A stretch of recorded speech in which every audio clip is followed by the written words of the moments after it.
ミルトンチャンネルです。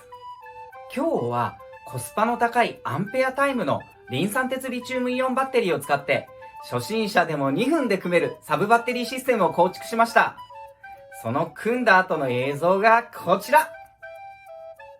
今回はケーブルを2本つなぐだけでポータブル電源的に使えるサブバッテリーシステムと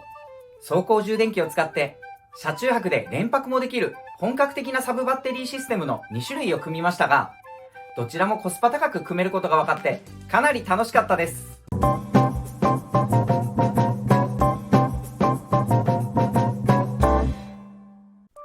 こちらは今年7月に導入したレノジーのサブバッテリーシステム。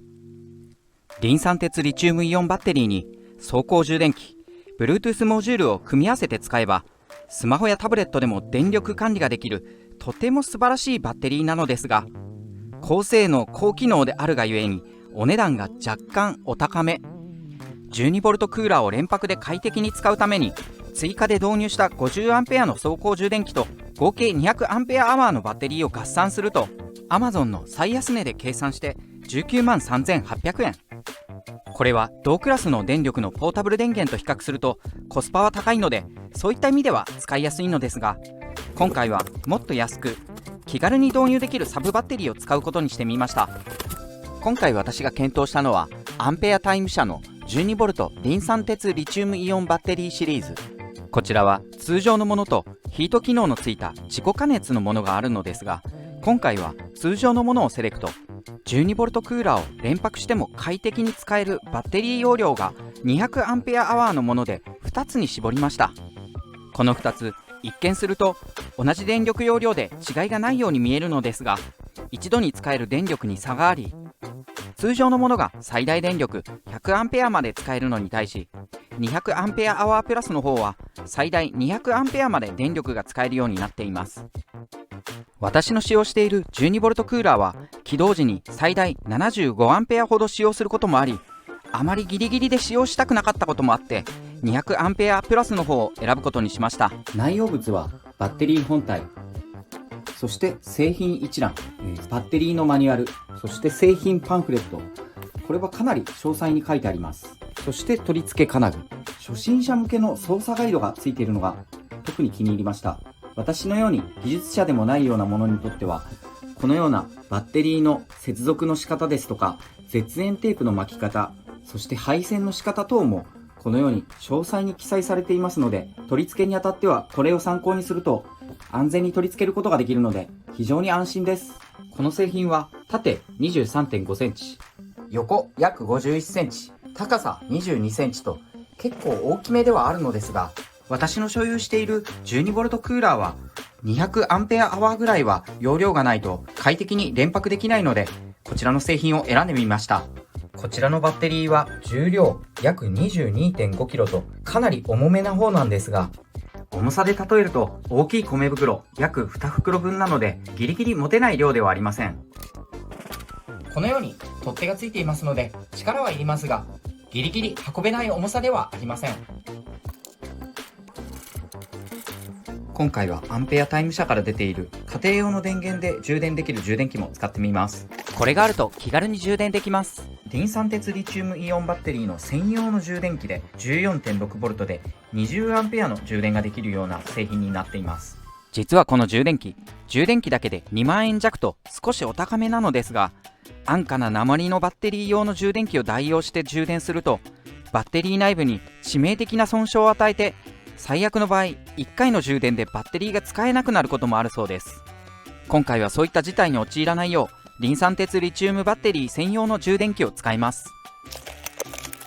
内容物はバッテリー充電器本体、接続ケーブル、日本語の取扱説明書になっています。この製品の取り扱いは非常に簡単で、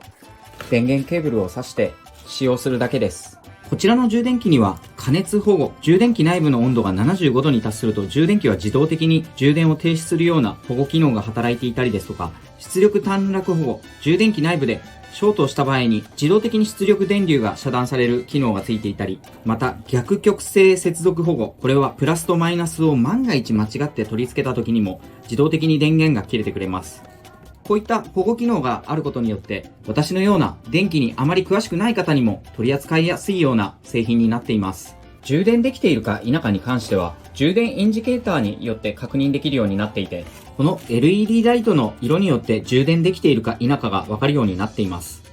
このバッテリーは輸送の関係上 30% から 50% 出荷時に充電されている量になっていますので、早速充電してみます。このアンペアタイムのバッテリーの容量は、バッテリーの状態が 100% の充電容量だと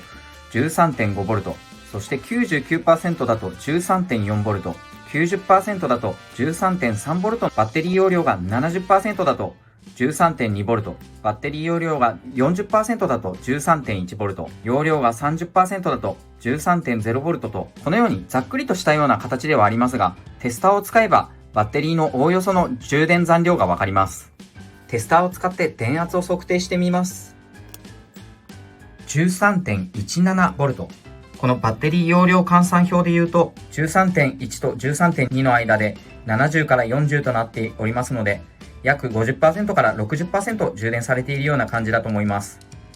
充電器の接続マニュアルによると、一番最初にワニ口クリップを取り付けた後に家庭用電源に差し込むようになっておりますので、この手順に従って充電していきます。ワニ口クリップを接続していきます。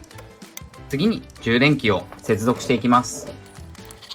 充電器のインジケーターが赤色に変わってファンが回り始めました。これで現在充電できている状態になっています。12V200Ah のバッテリーがこの 14.6V20A バッテリー充電器でどのくらいの速度で充電できるかを、充電時間を計測しておきます。このバッテリーの中には約 50% ほど充電されていると思いますので、残り 50% の充電が何時間でできるか計測します。一点このバッテリー充電器のデメリットを見つけてしまいました。それは実はもう音を消さずにやっているんですけども、そこそこ音量がしています。だいたいどのぐらいの音量が出ているかをデシベル計で測定してみます。約70デシベル弱。扇風機を最大で回しているぐらいの音量がします。充電開始から約55分経ったんですが、このバッテリー充電器が熱くなってきています。どのぐらい発熱しているかっていうのをサーモグラフィーカメラでチェックしてみます。一番熱くなっているところで60度近くになっています。そこそこ発熱しているようです。こちらのバッテリーが発熱しているかも念のためチェックしておきます。こちらがバッテリー充電器ですので、チェックしてみると、ワニ口クリップの部分のみが45度、少し熱いかなというぐらいの温度になっているようです。それ以外のバッテリーの部分は発熱していないようですので、そういった意味では結構安心して使える方ではないかなと思います。充電が完了したようで LED のインジケーターが緑色になりました。このバッテリーの充電がちょうど 100% になったようです。かかった時間は約6時間28分、6時間半ぐらいで 50% から充電できました。ちょっと充電時間が長いかなという感じはしなくもないです。今回私が選んだバッテリー充電器が 14.6V20A のものですので、計算上は 14.6V×20A ですので 292W で充電されていったような形になっています。そういったこともあって充電時間が6時間半という結構長い時間かかってしまったような印象はあります。アンペアタイムの公式のサイトをチェックすると、ワンランク上の 40A のものも取り扱われているようですので、もし充電時間を早くされたい方は、こういった商品を使われてもよろしいのかもしれないです。バッテリー充電器を取り外していきます。まず電源を引き抜いて、マイナス極を外し、プラス極を外せば OK です。こちらのバッテリーがきちんと 100% まで充電されているかチェックしてみたいと思います。100% まで充電されていれば電圧は 13.5V を指すはずです。あ、超えてきましたね。14V。これで 100% 充電がされていることが確認できました。アンペアタイムのバッテリーとレノジーのバッテリーを比較してみます。レノジーのバッテリー容量は 100Ah、100Ah で 200Ah。こちらも 200Ah なんですが、結構アンペアタイムのバッテリーの方が大きい印象です。真横に並べてみるとこんな感じです。横幅的にも5センチぐらいアンペアタイムの方が大きいかなという感じの印象があります。高さも3センチほどアンペアタイムの方が大きいようです。はい。こちらのアンペアタイムのバッテリーなんですけども、このようにインバーターを使ってこのプラスとマイナスの部分に接続するだけで即席のポータブルバッテリーのような形で使うことができます。ここのインバーターとこのバッテリーをつなぐ際のケーブルなんですけれども、私はこのようにヒューズがあらかじめ仕込まれたケーブルが売っていますので、こういったものをいつも使っています。このプラスの部分にヒューズが入っていることで、万が一ショートをした場合にもこのヒューズの電線だけが切れるようになっているので、安全に使うことができます。このケーブルを仕込む際には、あらかじめこのような絶縁キャップを使ってこのように仕込んで、この部分にはめていく形にすれば安全に使うことができます。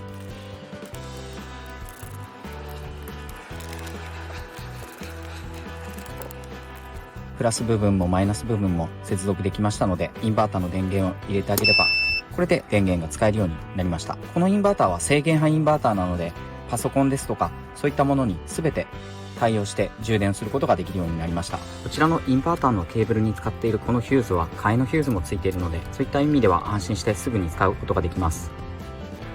今回私はこの 12V クーラーも同時で使いたいので、 12V クーラーのプラス極とマイナス極も同時でここにつないでいきます。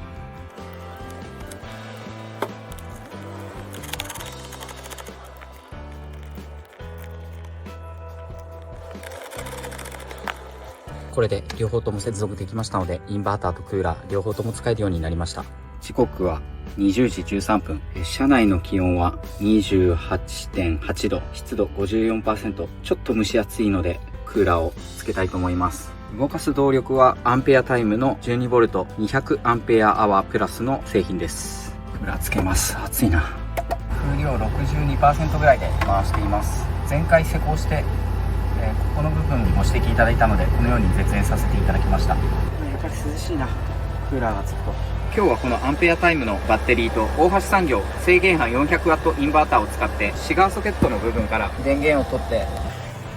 冷蔵庫もこのように動かしています。時刻は20時28分。車内の気温は 21.4 度、湿度 52%。かなり冷えたので、風量をスピードコントローラーで抑えて静かに運転しようと思います。ちょうどいい感じですね。すごい快適です。このインバーターの 100V の部分を使って車内で YouTube の編集作業をしています。これまで Adobe のプレミアプロという動画編集ソフトを使って編集していたんですけれども、3本ぐらい前の動画からダヴィンチリゾルブという編集ソフトに移行しました。大半の機能が無料で使えるんですが、Adobe のプレミアプロよりも軽く簡単に作業をできるので、無料版ですが快適に編集作業ができるようになりました。編集でお腹が空いたので食事にします。冷蔵庫の温度は5度になっています。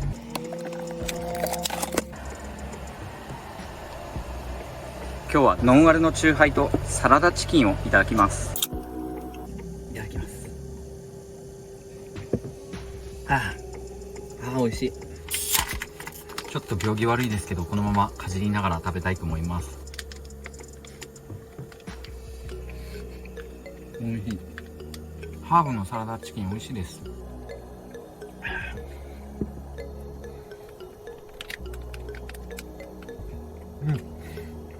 ごちそうさまでした。で、このゴミなんですけれども、冷蔵庫に入れて持って帰ると生ゴミの臭さがなくなるので、これは冷蔵庫に入れて持ち帰ろうと思います。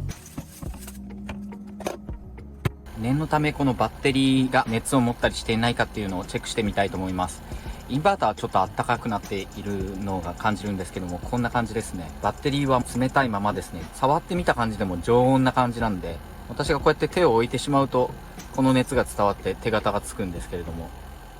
バッテリーは本当に冷たいままですね。インバーターもすごく熱くなってるように見えるんですけども、温度的には40度ぐらいなので、まあ許容範囲ではないかなと思います。このスピードコントローラーの部分も35度ぐらいしかありませんので、使用に関しては特に問題ないかなと思います。そして一番興味深いのがこのケーブルの部分なんですけども、このケーブルの部分も30度程度ですので、そういった意味では発熱もしませんし、優秀じゃないかなと思います。この色が変わっているところはこれインバーターを置いていたので色が変わっているんですけども、それ以外では温度も全体的に低いままですので、結構優秀なんじゃないかなと思います。このダヴィンチリゾルブ無料版ですがすごく使いやすいです。Adobe のプレミアプロは月額6000円ぐらいお金を払っていたんですが、これは無料版とは思えないぐらいにかなり使いやすいソフトです。時刻は22時半。車内の気温は 25.7 度、湿度 57%。クーラーのおかげでかなり快適です。眠くなってきたので、これで一旦作業終了して、クーラーはつけっぱなしにして寝たいと思います。はい、ただいまの時刻7時37分。ちょうど9時間ぐらいクーラーを動かしました。現在の気温は 22.9 度、湿度 65%。結構快適に過ごせています。このアンペアタイムの200アンペアアワーのバッテリー、普通に持ちましたね。で、こちらのバッテリーなんですけども、このバッテリーのこの充電器を使ってですね、例えば、ポータブルバッテリーですとか、外部電源、いわゆる家庭用の電源を使って、充電をしながら使うことができないかというふうに、アンペアタイムに問い合わせたところ、このバッテリーの寿命が縮んでしまうということと、あとは、発熱の危険が出てしまうということなので、そういった形では使わないようにした方がいいそうです。9時間クーラーとこのインバーターで冷蔵庫を動かしたんですけども、このアンペアタイムのバッテリーの中にどのぐらい電力が残っているかっていうのを測ってみたいと思います。基本的にこのバッテリーはこういったようなテスターを使ってバッテリーのこの部分に電圧を測定することでしかバッテリー残量がわからないようになっておりますので、一旦このクーラーの電源を切ってインバーターの電源も止めて、バッテリーの電極の部分にテスターを当てて計測していきます。バッテリーの残量は 13.23。 製品マニュアルのバッテリーの換算表によると 13.2V は 70% の残量になっていますので、9時間ほどクーラーと冷蔵庫を働かせて 30% 消費したような形になります。このアンペアタイムのバッテリーは走行充電器からも充電できるということが分かっていますので、この部分にレノジーの走行充電器を取り付けます。この取り付けにあたっては全ての電源をオフにして、クーラーの電源もオフにして電極を外していきます。この接続する手順をうまく撮影できていなかったのですが、画像のレノジーの走行充電器取り付けマニュアルに従いケーブルを接続しました。アンペアタイムのバッテリーにレノジーの走行充電器をつなぎました。プラス極にはこのようにヒューズが全て仕込まれています。この 12V クーラーの部分にもヒューズが仕込まれていますし、走行充電器から伸びるケーブルにもヒューズが仕込まれています。インバーターの部分にもプラス極にはこのようにヒューズが仕込まれています。これで安全対策が一応取れている形になっています。そしてこの部分も全て絶縁キャップをかぶせてショート対策も図っています。インバーターの電源を入れました。これで冷蔵庫もつきました。クーラーも動かしてみたいと思います。問題なく動きました。はい。で、こういったテスターを使わなくても、このアンペアタイムの中に入っているバッテリーの残量がわからないか、いろいろちょっとチェックしてみました。で、このレノジーの走行充電器の Bluetooth モジュールをこの部分に取り付けているので、これでなんとかわからないかなと思って検索をしてみました。使用したアプリはレノジー DC ホーム。そしたらサブバッテリーの電圧が出るようになっています。今現在のサブバッテリーの電圧は 13.2V。先ほど私がこのテスターで当てて測定した値とほぼ同じ値がここに出ています。で、13.2V という値はこのバッテリー容量換算表を見ると 70% ですので、この換算表をチェックしながらではありますけども、なんとなくこのバッテリーの残量がわかるような形になります。このレノジーの走行充電器を使ってアンペアタイムのバッテリーがどのぐらいの時間で満充電になるかチェックします。充電開始は16時45分。充電開始直後の電圧は 13.6V を示しています。この日は高速には乗りませんでしたが、下道でも 422W の発電量を計測しました。これはそれぞれ違う会社の製品ですが、充電電流で換算しても 30A は出ていますので、かなり効率的に充電できています。アイドリング時の充電量もレノジーとアンペアタイムほぼ同じぐらいの充電ができている印象でした。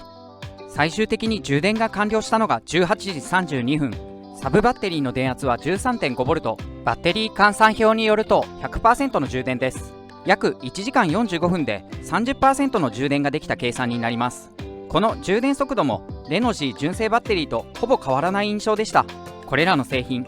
それぞれ機能も使いやすさも違いますので、一概に比較はできませんが、価格の面だけで見ると同じ電力容量で値段は約半分ですので、アンペアタイムのバッテリーはコスパが高いと感じました。本日もご視聴ありがとうございました。もしこの動画を気に入っていただけたらチャンネル登録、グッドボタンよろしくお願いいたします。